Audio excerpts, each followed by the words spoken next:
folks, welcome back to the Coal Iron Collaborative series of videos we are doing right here on the Coal Iron Works official YouTube channel. My name is David Delagardelle. I'm the owner and founder of Cedarlore Forge, and I am so thankful and blessed to be on the marketing team here with my good friends at Coal Iron Works. So today I am super stoked and honored to be finishing up the long-awaited Super-Collab, as we're calling it. Yet unnamed officially, but lovingly dubbed the Super-Collab. And I think that's a well-earned title because this certainly has been an epic and incredible project to work on with some of my best friends and truly some of the best bladesmiths alive in the world today. Now, if you've seen those videos, you'll know that part one started with my good friend Will Stelter right here in this room at the forge here at Coal Iron Works. And Will and I had a ton of fun forging the steel that would become this blade. Now what's funny is we did very little prior planning. The only core design prompt we went for was that it had to be very Tolkien-esque. And from there, we had the fun journey of myself and my good friend Logan Gillahan, who is one of the engineers here at Coal. We then went down to Tennessee, first and foremost, to deliver a 25-ton custom Coal Iron Works press with digital press controller to our good friend and legendary bladesmith, Jason Knight. But of course, if we were gonna make the journey down to Jason, we weren't just gonna deliver his press. We were gonna throw some lovely steel at him. So Jason took the steel that Will and I forged, and he worked his wizardry and forged this blade to shape. He did an incredible job in almost no time whatsoever. And after Jason did his forging work, another good friend of ours visited Jason's shop, that being Charlie Ellis, another absolute wizard of the craft. I mean, Charlie is doing stuff with steel that I don't think has ever been done with steel in human history before. And Charlie did an amazing job in collaboration with Jason. Number one, quenching the blade, rough grinding the blade, and then working on the profile. So he did an amazing work. That was a lot of fun. And then finally, another Tennessee local native bladesmith and a good friend of ours, Mr. Kurt Holland, owner and operator of Freehill Blades. Kurt did a beautiful job doing a final grind, a polish, and an etch on the blade. Kurt made the fun discovery that it wasn't just our pattern hiding beneath the forge scale, it was also an auto hamon line. So he accentuated and really brought that beauty out, which I'm so grateful for. And my favorite element of this piece is Kurt did an incredible job in sculpting a unique, really breathtaking and distinctive handle with these African blackwood grip scales and copper fittings and pins. Just spectacular the way this has come together. So this has been an absolute pleasure, an absolute honor to be a part of as a project. And I have the privilege of finishing it off. Now, of course, the common thread you're seeing and hearing throughout this whole process, and that I've made much mention of, is our fanatical love of the works of Professor J.R.R. Tolkien, and we are not shy about how much we wove his design motifs and inspiration into this, and I think we did a good job. But the Tolkien-infused aspect of this project went from just being a fun and cool aspect to being a heck of a lot more meaningful and purposeful and personal to us as a team here at Coal Iron Works. And let me explain why. Midway through the process of completing this project towards the end of last year, we as a team and as a family here at Coal Iron Works were faced with the unbelievably painful and difficult situation of losing somebody near and dear to us. That being the incredibly painful loss of our friend, our brother, our colleague, and our company's co-founder, Andy Davis. Andy's resilient and inspiring fight against brain cancer was not a surprise to us as a family here at Coal Iron Works, but it, of course, and unsurprisingly, was still an extremely painful loss. And so, with any painful loss, as I'm sure many of you will well understand, you always take pause in life to focus on that and love the people near and dear to you. And also, you inevitably refocus and reevaluate your work, your life, a lot of things, no matter how big or small the project is. And this project was no exception to that rule. Myself and my dear friend and Andy's business partner, Nathan Brandt, we sat down and it was a clear and undeniable no-brainer that this piece should be completed in honor of our brother Andy. It felt right to take a piece that started as just a simple, fun, educational and collaborative project and make it more meaningful in honor of Andy, not just for the heck of it, not just for the sake of it, but It was truly meaningful on multiple levels. First and foremost being that Andy himself had a huge heart for education, for sharing his knowledge. Many of you watching this probably had the blessing and opportunity to take classes from Andy one-on-one. And even if you passively knew or talked to Andy online, you know that his heart and his passion was not simply to build a machine or tool company. It was to build a community of like-minded, positive, empowering people who shared their wealth of knowledge with others. And we are trying our best to do that and to carry on his legacy in any way we can, in person at events and in future endeavors that we can't wait to launch. And so with all of that in mind, this piece went from, of course, being a fun Tolkien-inspired project with some amazing guys in the craft to being a really deep and meaningful project that we want to intentionally finish with Andy in mind, to honor his life, his legacy, the business he's built here, but more importantly, to celebrate the person, the man that he was, and the legacy that he's leaving here at Cole Iron Works and in the world at large. And I cannot wait to dive into the next steps on this piece. Now, practically speaking, when we get into those next steps, that's going to involve me carving the grip, making a custom sheath, and making a display stand for it. So with Tolkien's own art in mind, my exact game plan with the grip and with the sheath and display stand is to take some of those designs, some of those illustrations that Professor Tolkien did, but I'm going to take a couple distinct sketches that he did and transplant them as exactly as I possibly can, with little to no morphing or changing or artistic liberties on my part. And I want to faithfully put those designs onto this piece to, of course, honor and celebrate the work of Professor Tolkien, but more importantly, to honor and celebrate the life and legacy of my brother Andy, who I think would appreciate everything I'm ranting about here. So without further ado, I'm gonna shut up and let's dig into it. Let's open up the sketchbook. I wanna start sketching out some conceptual ideas for what this could look like, and let's break out the chisels after that and actually start carving the wood, forming some leather, and bring this piece to life. All right, guys, welcome to my sketchbook. Let's dive into what I've got in terms of thoughts and ideas of how we could approach the carvings for this Tolkien-esque in honor of Andy Blade. And I've got a few ideas, a few notes of inspiration that I'd like to share. So, step one, when it comes to designing any mythically minded epic sword hilt, there's a crucial ingredient. Step one is starting with a smoldering picture of Kurt Holland. You really can't truly design anything good in life unless you've got Kurt glaring at you and making you feel all warm and tender and just joyful inside. Once you've established that, once you've fallen in love with Kurt and printed off many photos of him and put them all over your shop, then and only then can you move on to hilt crafting, whatever you call it. So that's what we did. But in all seriousness, no, Evan and I, we printed off some screenshots before the blade actually got here of the grip. These are not designs I pulled out of thin air. These are direct copies, to the best of my abilities, directly from the professor himself. This design specifically of these trees I found absolutely spectacular and breathtaking, and also simple enough to kind of dissect, put onto both the grip and maybe even the sheath in due time. This was, I'm pretty sure, an untitled, unnamed sketch of some really beautifully interlocking trees that Tolkien did. And to the best of my abilities, I have depicted them on the grip and the sheath. And it's complex enough to be tasteful and beautiful, but simple enough to not take up too much time, because I need to get cranking. We're running out of time before Blade Show if we want to have this on display there and show many of you guys in person, whoever we see there. But that's what we got. So very simple chisel carvings that I'll be doing with my Lee Valley chisels. I have had this set of chisels for going on 20 years and they have not failed me. So we're gonna be very selective, very careful about how we do this carvings. They're not gonna be really deep. I don't think they need to be super deep and dynamic for these designs to look beautiful, because as I've said in the beginning, I do not want to detract at all from Kurt's beautiful sculpting work. But let me show you guys a couple other little design elements that we have woven in here and where they came from in Tolkien's own art. So as you see, we've got that beautiful tree motif that Tolkien drew, and I've tried to echo it faithfully up towards the top. The other design element you're seeing here, which I think is going to be the coolest part of the carvings, and I want it to be complex but not too complex, is inspired by this doodle from Tolkien's. Now, to anybody who's a Tolkien fanatic with me who's watching this, I need some sleuthy, investigative detectives to help me learn more about this illustration, because It's in multiple places online, some beautiful line work that Professor Tolkien did.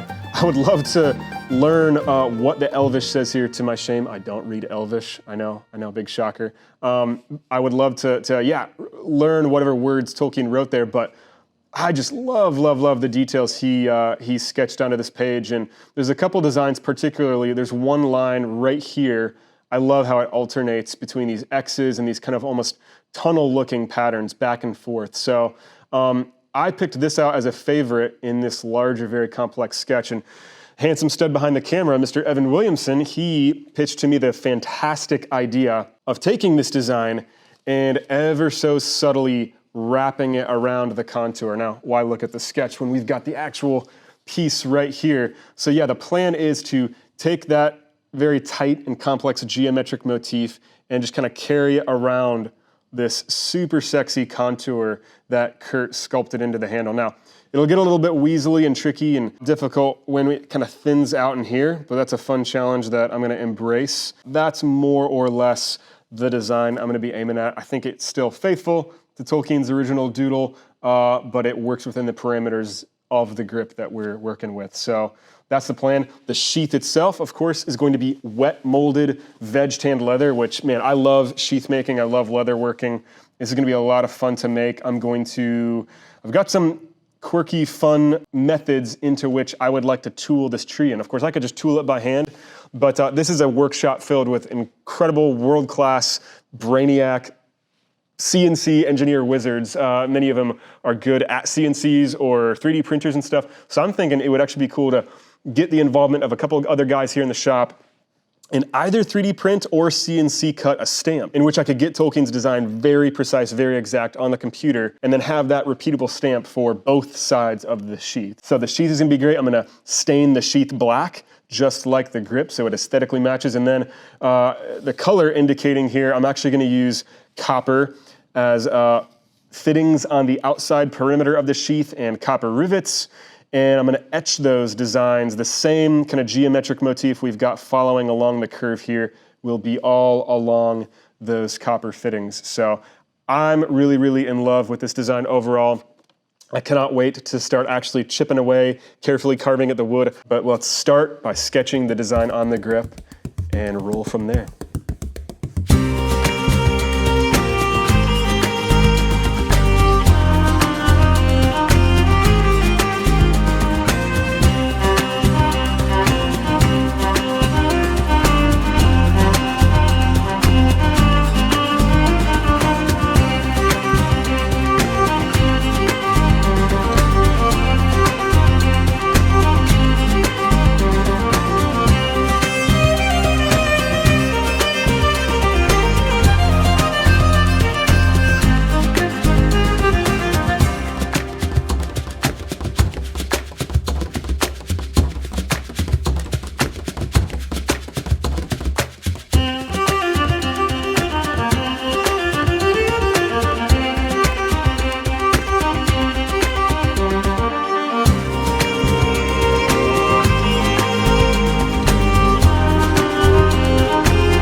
so the carvings on both sides of the handle scales is done, and I'm really pleased and proud of the work I just did. I think we have faithfully taken Tolkien's doodles and transplanted them onto the grip here. And it was a lot of fun. It was a lot of work. Like I mentioned, African blackwood is extremely hard wood to carve. But if any of you have done woodworking, wood carving, you'll know that in a way, the harder and more difficult to carve the wood is, I think the more it can hold detail. So it's work and time well spent. And I'm really proud of it, like the way it looks. But with any of my carved grips, no matter the type of wood, the next step is, of course, after carving it, to go over it with a Brillo pad and some fine steel wool. So that's what I've already done. And I think that really helps the carvings pop and kind of contour the edges. And then finally, I like to add a not too heavy, but a thin coat of Danish oil. It's just a no-nonsense, easy to apply wood finishing oil. And I don't bother with too many coats. I'll add one pretty heavy coat and then wipe off the excess, wait for it to dry for a couple hours. And then I finally, last touch on the grip is to take it to the buffing wheel, and I give it a polishing pass on the buffing wheel with some buffing compound. And that's gonna really bring this wood to life and kind of give it a shine and a glimmer that it doesn't quite have yet. And I think it's gonna make it look real spectacular. And after we do all that to the grip, then we can finally remove this horrendous blue tape, reveal that beautiful blade back again, and then we can finally move on to crafting the leather sheath, which I'm super stoked about. All right, so with the grip fully carved, we are now gonna move on to crafting the leather sheath. I like to stick to veg-tanned leather. I prefer veg-tanned leather because it's a little bit more kind of ancient, old school, old world in its style and aesthetic and look. But of course, it's also capable of being molded, wet molded, and tooled and shaped, I think a little bit more fluidly, a little bit more easily than modern chromium type leathers and whatnot. So we got a big hide of veg-tan leather right here, but before we start molding that around the blade, I'm going to wrap it in some plastic. This stuff is gonna work great. We're gonna wrap the blade, wrap the grip, and make sure they don't get wet and tarnished and whatnot, and any kind of rust on them. They'll be nicely protected. And then before we actually start wrapping the leather around the blade to get it fit properly, we're gonna make a paper template. We're gonna kind of crinkle and crumple that paper around the blade, around the grip, to give us a nice template to work from. Gonna lay that template down on the leather, trace it and cut it, and we'll be off to the races. So in the leather sheath, we are going to repeat the same motifs you see in the grip, and I'm really excited to kind of continue that on. Sheath making is really one of my favorite aspects of bladesmithing. Of course, it's fun to forge blades and craft grips and whatnot, but you can really express a lot of really cool, artistic, aesthetically pleasing ideas in a sheath. So we are going to continue honoring Professor Tolkien and my brother Andy, and make this as epic as possible in the sheath as well. Let's shut up and get to work.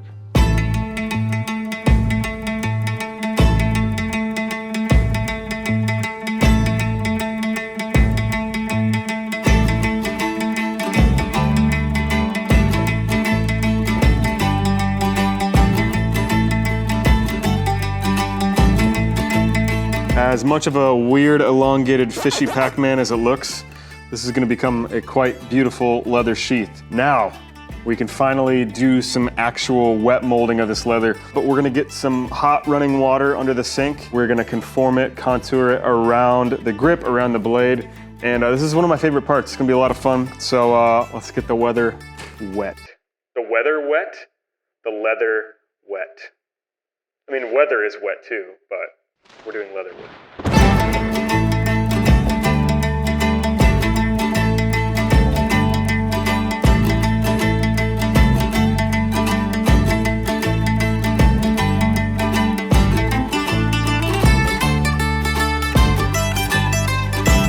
All right, so after a few hours of waiting, the leather is dried and we're ready to move forward. Before I cut a middle welt and glue the sheath entirely together, first, we're going to stamp some designs into it, and I'm really stoked about that because continuing with our theme of repeating Tolkien's designs as often as possible in this piece, I took that original tree motif, which I also carved into the grip, and took the design in an app called Procreate, traced it as accurately as possible, turned it into a PNG file, and I sent it over to my buddy Logan Gillahan, who's an engineer here at Cole, also known as Northwest Bladeworks on Instagram, and he did a lovely job 3D printing it on a 3D resin printer that we have here in the shop. I then took that, glued it onto a piece of pine wood, and did a test stamp, and it looks absolutely awesome. I'm really, really happy with how this turned out. So the plan now is to carefully, very carefully, with the help of my buddy Mr. Evan behind the camera here, because I don't have enough hands to pull this off without screwing it up. We're gonna have this tree motif mirrored on both sides, kind of like you're looking at the tree reflecting on a body of water. And we're gonna have it on both sides, and we're just gonna do this by putting it on the edge of the workbench here, and just with a couple of DeWalt table clamps, should be able to get enough force pressed down into the leather where you should see it nice and crisp, even after we stain all of the leather black. So that is the plan. It works in theory, but I cannot do it alone. So Evan, if you're willing to help me, let's do our best to pull this off and not screw it up.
Ladies and gentlemen, the Super-Collab, the epic mithril blade, as Mr. Knight has dubbed it, is finished.